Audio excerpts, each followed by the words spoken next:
afternoon, everyone. This is Quentin, And Anna. and this is the Q&A Q&A podcast. Today we're here with Keegan Widmyer, a 19-year-old entrepreneur, business owner, and racer. Keegan is one of our tenants here at the E-Center, and he occupies our co-working space. Join us as we sit down with him and talk all things entrepreneurship, business, and his top tips for networking. Thank you, Keegan, for being here with us today on the Q&A podcast. We'll kick off by just telling us and our viewers here a little bit about yourself and your entrepreneurial journey. Yeah, so my name is Keegan Widmyer. I own a digital marketing and website design company called Enforce MG. I graduated high school back in 2024, so I've been out of high school for just over a year.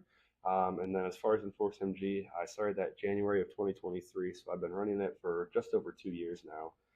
So I'm working on scaling that up now that I'm out of high school, offering more services and just trying to grow where I can. It's amazing. You're truly like a local prodigy over here. Thank you. Thank you. You talked about web design. What made you get into something like that? So I want to say I built my first website back when I was 12 or 13. So I've been into automotive photography for a couple of years, and just all the pictures that I was taking, I wanted like a little portfolio website just to show my work, so I was proud of it. So I went on a website builder called Wix, and I built my first website for free when I was younger, probably still in middle school or just into high school. And it wasn't until a couple of years ago when I knew I wanted to get into entrepreneurship somehow. I just wasn't really sure how I wanted to get into it.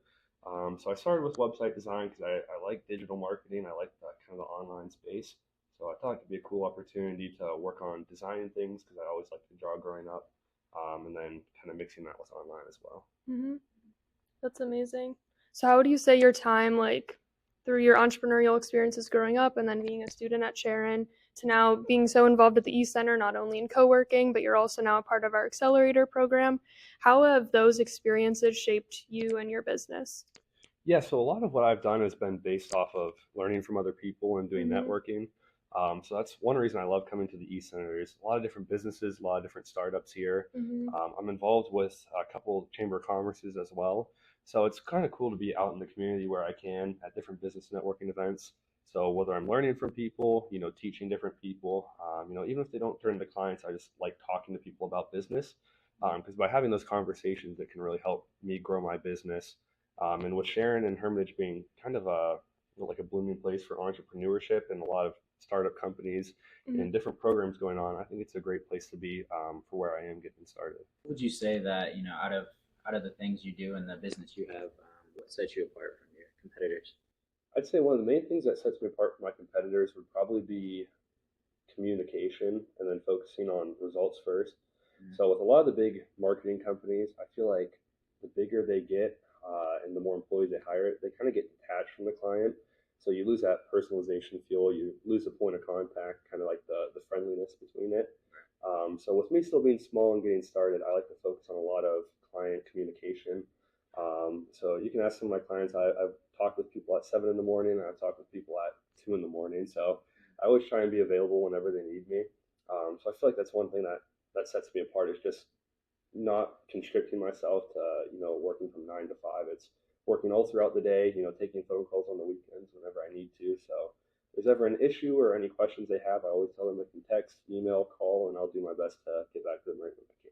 Can you touch a little bit upon, growing up, being in high school, starting this business? How were you able to balance both school, work, and then your blooming business? So it was definitely tough and something I figured out along the way, and still figuring out how to balance it. So when I got in school, I was definitely had to put the business a little bit on the back burner as much as I'd like to. So my first thing was focusing on school, on my classes. I was in a couple AP classes at the point in time, so I was trying to focus on maintaining my grades and not letting those slip. And then any free time I'd have throughout the school day and after would be working on the business. So I'd work, if we didn't do anything in class that day, I'd be working on my computer. If I had a study hall, I'd kind of just sit in a room and start working on anything I can, whether designing a website on the Chromebook or, researching business, watching videos and learning as much as I can. So a lot of it was learning early on, kind of how to get my foot in the door, how to get better at sales and marketing itself. And then once I graduated, that was more of the fulfillment, more of the scaling. starting to get multiple clients. So that's really when things took off. But when I was in school, it was kind of laying the groundwork and making sure, this is what I want to do. I can deliver good results. And then that's what helped me kind of start to scale up afterward. And kind of a follow-up to that, you kind of have an untraditional path, not immediately going to like college or a different trade school after, but I really commend you for that, to be able to put your business first and have it be as successful as it is. So what advice would you give to maybe high school students or entrepreneurs in the same position who choose to take that untraditional path? I'd say really just go for it. There's never going to be a perfect time to really get right into it, and that's something I realized. I didn't grow up as an entrepreneur. I don't have family that's an entrepreneur, so it's really just learning as much as I can. That's the big thing. Learn from who you can, learn from what you can. There's tons of free resources like YouTube or different online courses that you can take that can really help kickstart your business no matter what you're doing. So I just say get creative, use all the resources that you have available to you. Really try and get out in the community and talk to different business owners. Because if you're young, people are always going to try and help you in any way they can. Or even if you're older, if you're starting a new business, you're taking that leap, people always want to help you do better. So I'd say really just jump right into it. You're not going to be perfect from the start. You're not going to have all your questions answered, but you can get that firsthand experience whether you're in school or in college. And then that way, when you graduate, you have something to build off of. Or if you don't go to college, depending on, I guess, what business you're going for, you have a better framework to start with to help that transition into work and go a little smoother. That's great advice. Thank you. Going off of that, we mentioned, you're not going to college now. Is that a decision that you always, had in the back of your head, or, were you kind of planning that route, started the business and, kind of shifted gears? Or? So I'd say in junior year when I really started the business, the couple months leading up to the start of the year, so I'd say maybe August to November of my junior year, I started thinking about what I wanted to do as more career fairs came across, more talk about college happened, all your applying for different grants and scholarships happened, and I really wasn't sure if I wanted to go to college. Like I liked learning, but I wasn't really sure if for web design or marketing if there's something in college that I wanted to do. So my thought process on not going to college was getting the firsthand experience. So that way, by the time I would be graduating, instead I have 4 years of experience. And I think that could help me a lot. So it's tough because there's definitely information that I could be learning if I were in college, and different business advice, sales advice that I might be missing. But I think my drive to learn online is something that helps bridge that gap and make it okay that I'm not necessarily going. Because it's always something I can learn online or learn out there. It's just figuring what I want to research first. So I'd say I just wanted some firsthand experience. I just wanted to jump right into it. I always have that path available if something changed or I wanted to go and get some sort of degree or schooling. But I feel I'm happy with what I chose just so I can get the firsthand experience and devote more time toward the business and actually growing it and learning and working on, I guess, bettering my service delivery. Where do you see your business in like 5 years from now? So in 5 years, it can definitely get a little interesting. I'm not really sure where I want to go yet.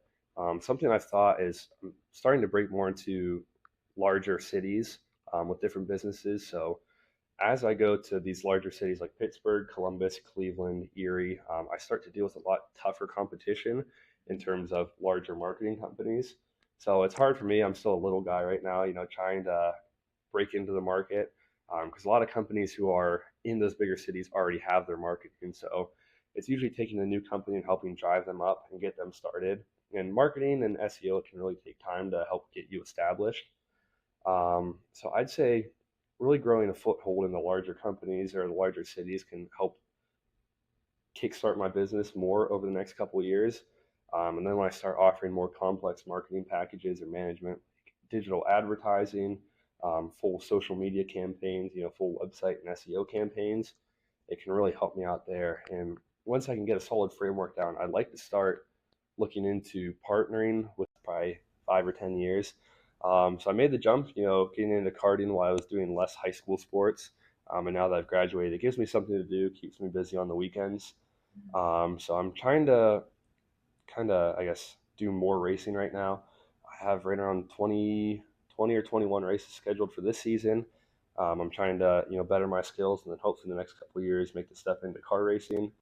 So it's just something I enjoy doing. It's something fun to do on the weekends, something that I've always been passionate about. So just trying to grow that alongside my business, meet new people.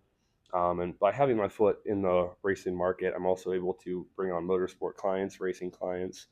So I'm starting to do motorsports marketing, with teams, drivers, different automotive companies. And that's just another avenue I can use to scale my business. That's awesome. So I feel like the key takeaway from this whole interview is like network, network, network. Like just the importance of connections. Yeah, definitely. So networking, it's definitely, I wouldn't be where I am without it. Like I said, just talk to everyone you can. Even if it doesn't seem like they can directly help you out, they might know someone or they might have prior experience that can really give you all that you need to, take that next step in business. So whether it's different business owners, community members, everyone can always give you some sort of information and advice that can really be, instrumental in helping you grow. How can people reach out? Some of these people may have a website or something that's kind of lacking. They want to improve on. How can they reach out? Yes, so my website is enforcemg.com, and then my email is keegan@enforcemg.com. So I always check both of those, and then I also have an Instagram. It's @enforcemg. So really, whatever way is easiest for you to reach out to, I'm always available. And then I also have my phone number linked on my social media. So if you ever want to schedule a call, text me, email me. We can set up a meeting, figure out, how we can help you out, what you're looking for, and help you scale from there. Thank you, Keegan, for being here with us today. Definitely go check out Enforce MG. And until next time, this is the Q&A podcast.